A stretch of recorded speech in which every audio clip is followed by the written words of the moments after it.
Hello, my friends, and welcome back. As always, it's great to have you back. And we're going to carry on with A Wrinkle in Time. And every now and again, I have to reread a chapter because something goes wrong. And this is one of those times. I had a battery failure last week.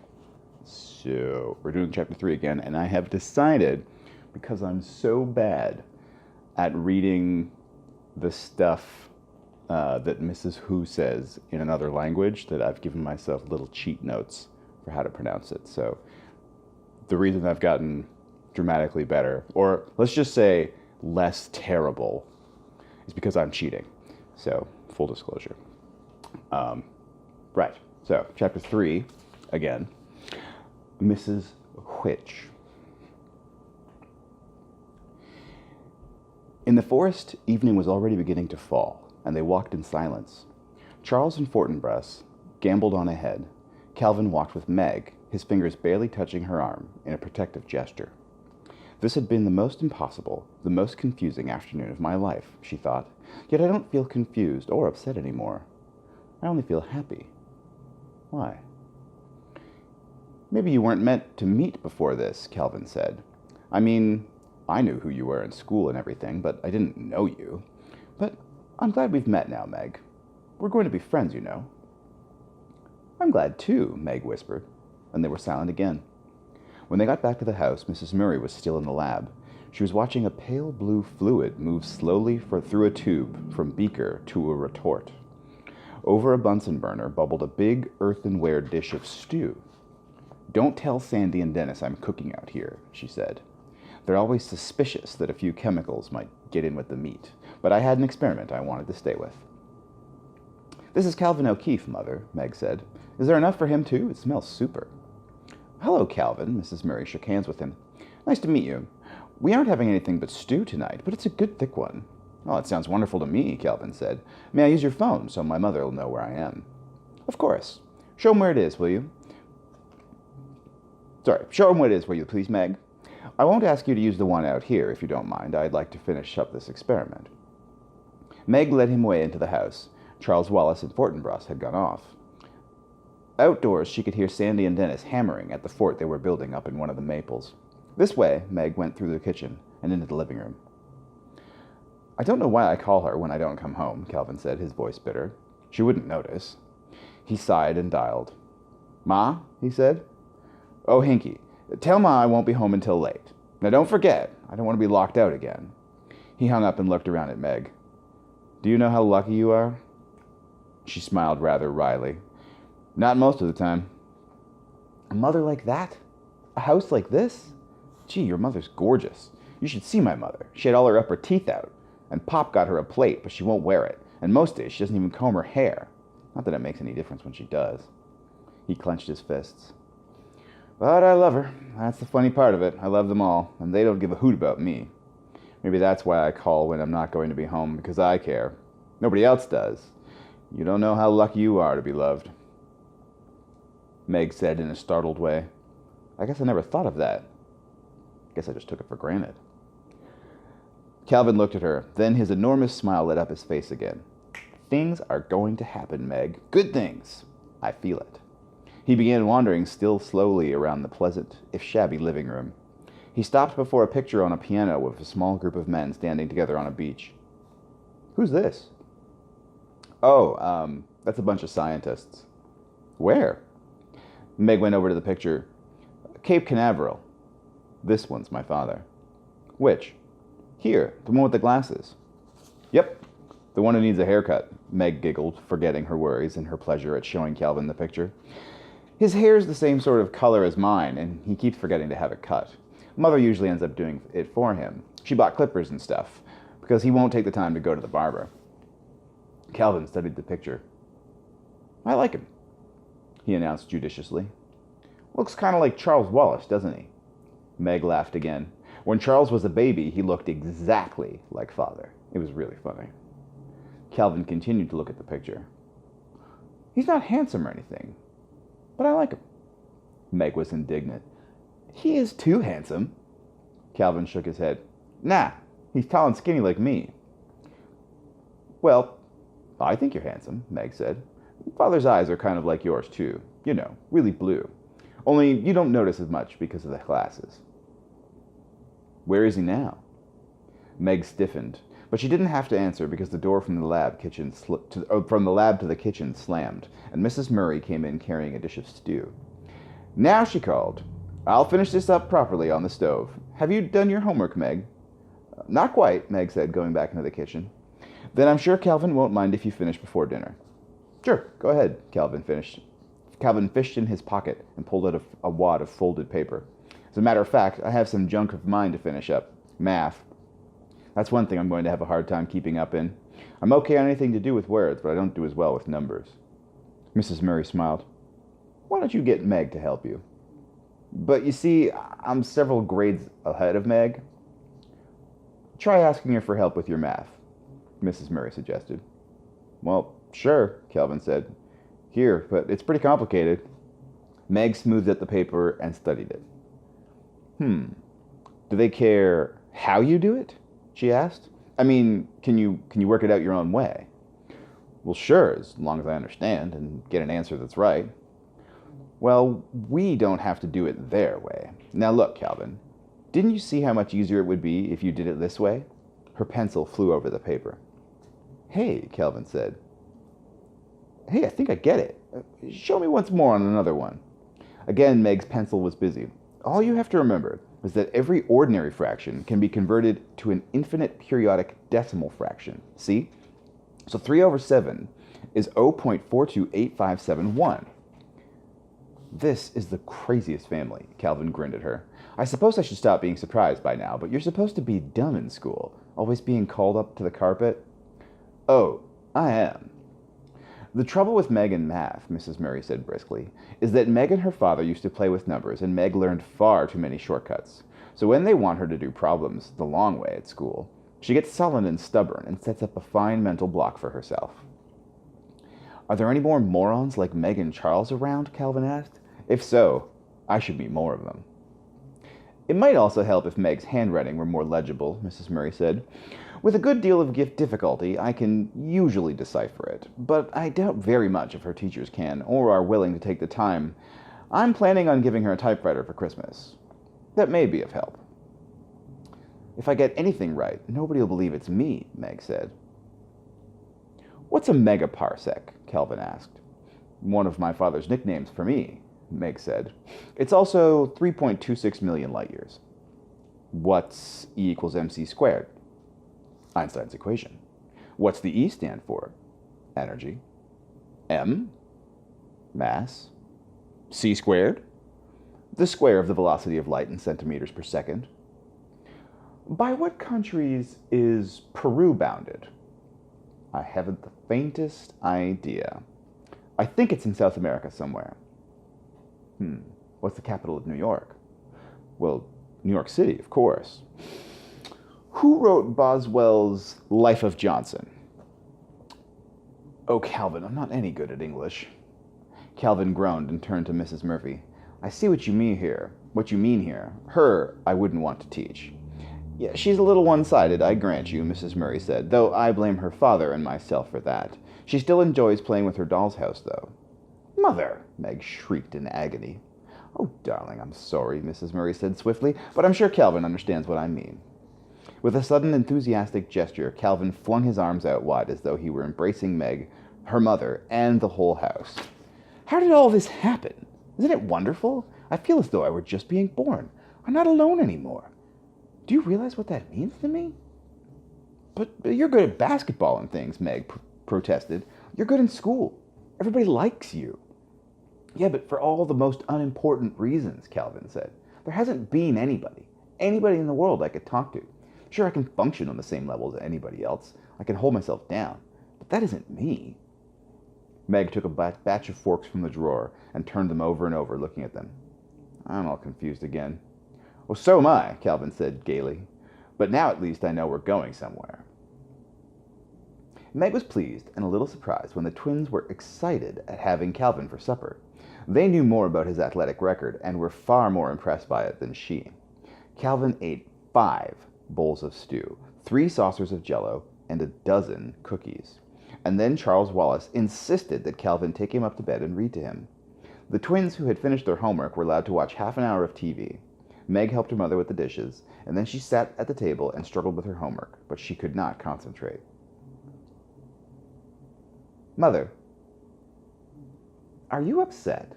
she asked suddenly. Mrs. Murray looked up from a copy of an English scientific magazine, through which she had been leafing. For a moment, she did not speak. Then, "Yes." "Why?" Again, Mrs. Murray paused. She held her hands out and looked at them. They were long and strong and beautiful. She touched with the fingers of her right hand the broad gold band on the third finger of her left hand. "I'm still quite a young woman, you know," she said finally, "though I realize that's difficult for you children to conceive, and I'm still very much in love with your father. I miss him quite dreadfully." "And you think this all has something to do with father?" "I think it must have." "But what?" "That, I don't know, but it seems the only explanation." "Do you think things always have an explanation?" "Yes, I believe they do. But I think that with our human limitations, we're not always able to understand the explanations.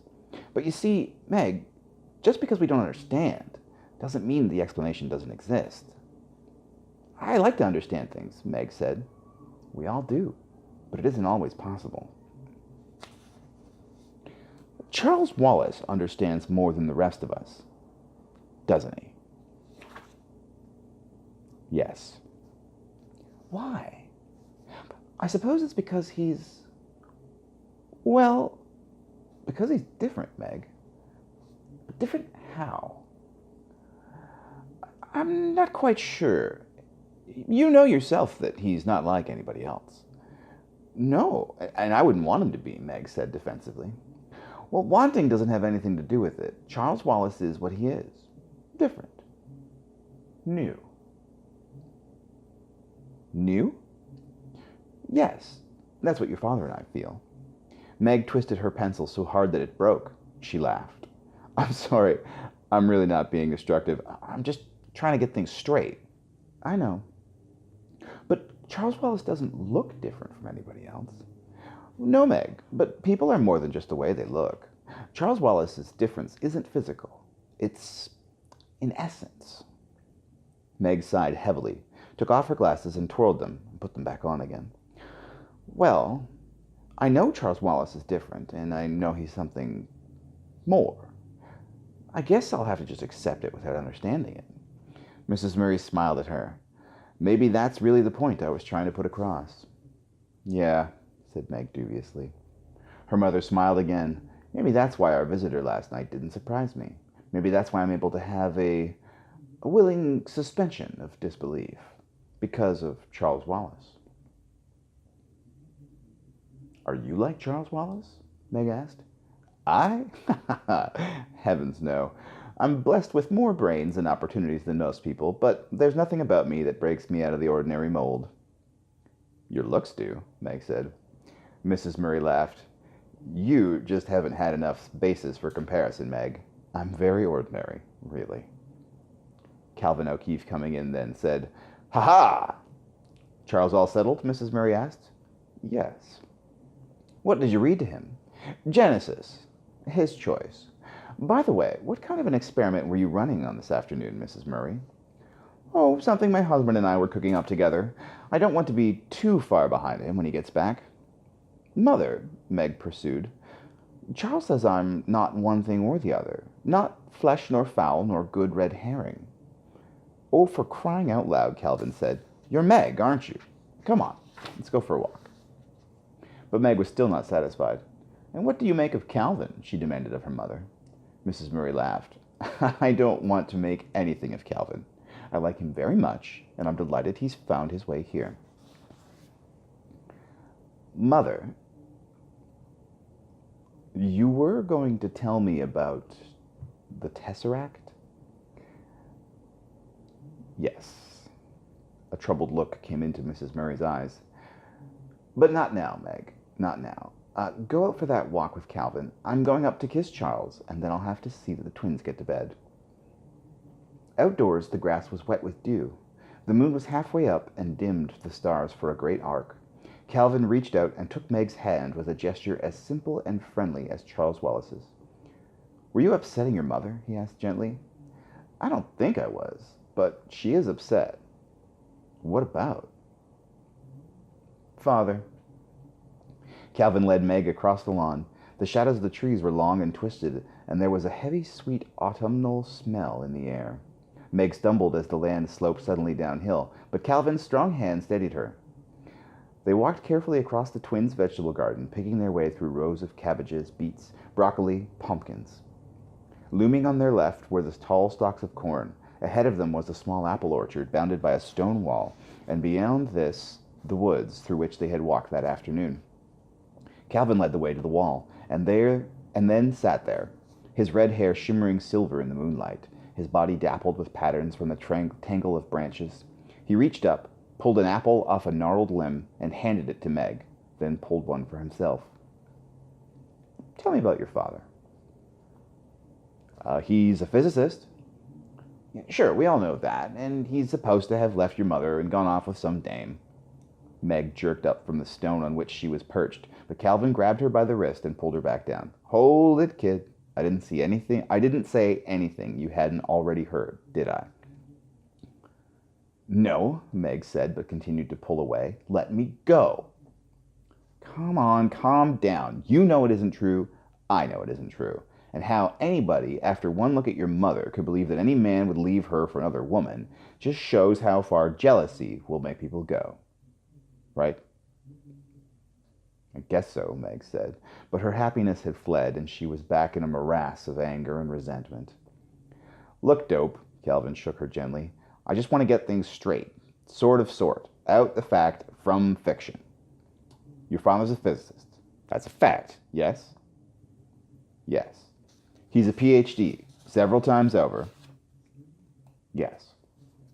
"Most of the time he works alone, but some of the time he was at the Institute for Higher Learning in Princeton, correct?" "Yes." "Then he did some work for the government, didn't he?" "Yes." "You took it from there. That's all I know." "Well, that's about all I know, too," Meg said. "Maybe Mother knows more, I don't know. What he did was, well, it was what they call classified." "Top secret, you mean?" "Yeah, that's right." "And you don't even have any idea what it was about?" Meg shook her head. "No, not really. Just an idea because of where he was." "Well, where?" "Out in New Mexico for a while. We were with him there, and then he was at Florida, at Cape Canaveral, and we were there too, and then he was going to be traveling a lot, so we came here." You always had this house?" "Yeah, but we used to live in it just in the summer." And you don't know where your father was sent?" "No. At first we got lots of letters. Mother and father always wrote each other every day. I think Mother still writes him every night. Every once in a while the postmistress makes some kind of crack about all her letters." "I suppose they think she's pursuing him or something," Calvin said rather bitterly. They can't understand plain, ordinary love when they see it." "Well, go on. What happened next?" "Nothing happened," Meg said. "That's the trouble." "Well, what about your father's letters?"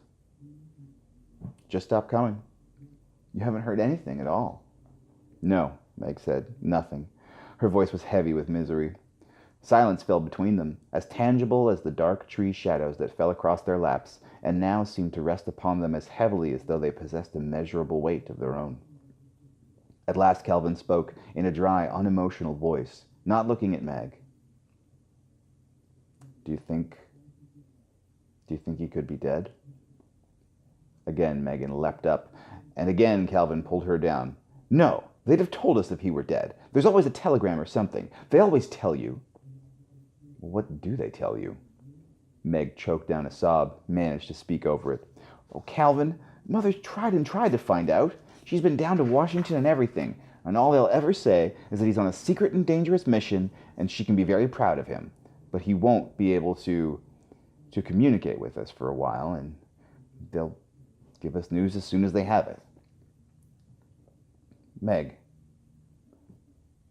don't get mad, but do you think maybe they don't know? A slow tear trickled down Meg's cheek. That's what I'm afraid of. Why don't you cry? Calvin asked gently. You're crazy about your father, aren't you? Go ahead and cry. It'll do you good. Meg's voice came out trembling over tears. I cry too much. I should be like Mother. I should be able to control myself.